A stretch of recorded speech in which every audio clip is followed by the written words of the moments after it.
Good afternoon. One major question I want you to be able to answer to anyone who asks, why should we back this gentleman, Rodney Glover, as our governor of Florida in 2026? It's because he wants to put the people in place to apply the checks and balances to this state's government. That is his sole focus. Well, how is he going to do that? If you go to flsenate.gov and you go over to sessions and you look at the bills give you they give you a PDF breakdown of what those bills are. What we're going to do with those bills is require that now those bills answer specific questions before you start going into the bill, which is the who, what, when, where, why, and how in a very brief synopsis before we get into the meat and potatoes of the data. What this means is who. If we know that in 2020 we had roughly 7,300,000 voters, who is this going to affect? Is it going to affect the majority of that 7.3 million? If so, put the number there. We believe it's going to affect 5 million. That's the majority. That's a number that people can get behind. Who? 5 million Floridians are going to be affected. What's the topic? What is it that you're saying is going to affect 5 million people? Then it's when. When can these 5 million individuals, see the effect happen? That's a timeline. This isn't an explanation. It is. If we introduce this bill on October 1st and it gets passed, by the time it gets passed, if it gets passed October 30th, then we're looking to see the individuals in the who feel the effect by January 1st. They're going to feel the effect of this bill. Why is it necessary? That's a brief synopsis of why it's necessary that the majority of Floridians need to feel the effects of this bill. And then the how. How do we get there? All of these are brief synopsis before we get into the actual data of the bill. This gives you, the checks and balance citizen, the opportunity to get a brief overview. Like I said, I did 22 years in the United States Navy. One of the things that we will provide in a briefing was what they call a bluff. Bottom line up front. That was what the admiral wanted to see because the admiral does not know everything.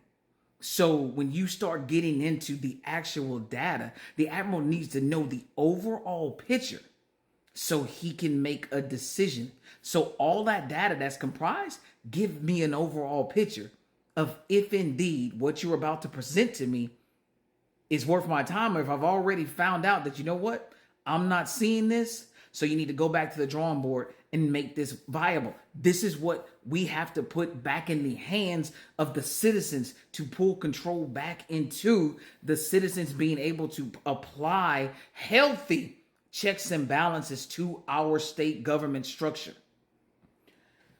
When you start to see, and what we are seeing is too many times, we are seeing legislation be passed, and there are a lot of individuals that are saying, I would not have been for this.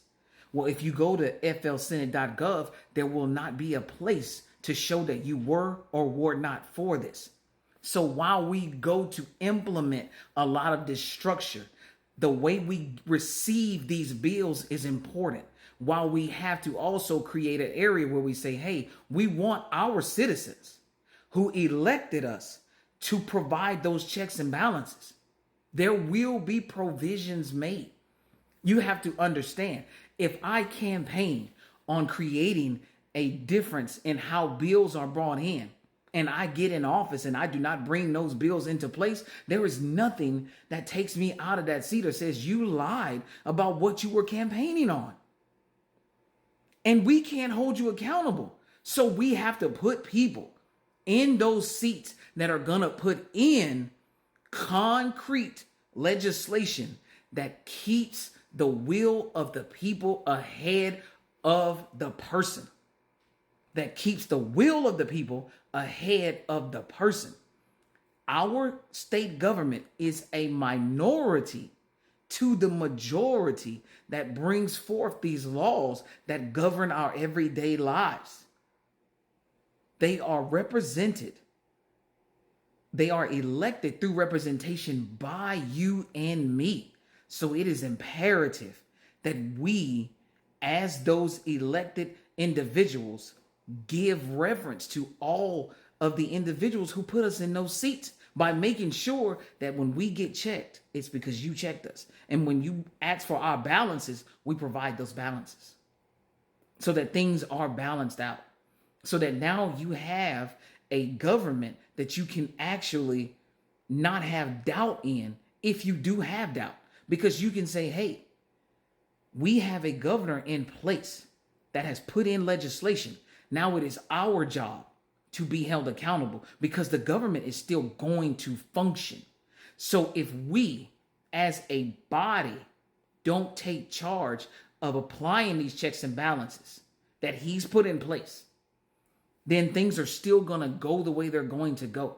So now we have a governor that wants to put in place that all Floridians have an opportunity to see this country grow and be accountable for this state and how this state functions and flows based on the information that our elected representatives have got and presented back to us to make us aware and give us an opportunity to understand who this is going to affect, how it's going to affect, why they're doing what they're doing, and where we're going.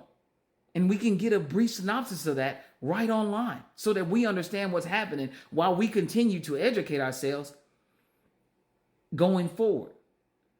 We're not going to go backwards. We're going to have progressive thinking that continues to include everyone in this. Now, if you have an issue being included, that's okay. State your issue with the inclusion so that we all understand it. So that everybody who comes and they say, hey, or they like the video, or they like the idea of being inclusionary and actually being in a place where you can apply checks and balances to those individuals whom you elected. We do not want to elect individuals who run on something and never produce it. And we also don't want an individual who is stagnant when they get in the slot.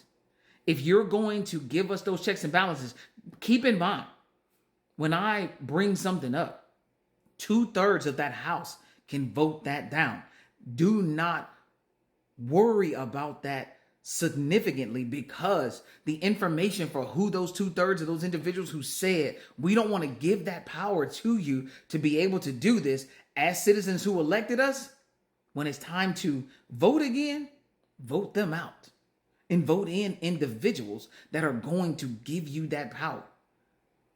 What I'm going to do is continue to research what the capabilities are without having to lean on 2/3 of the House to make a decision of whether or not they want to vote against maybe nefarious interest.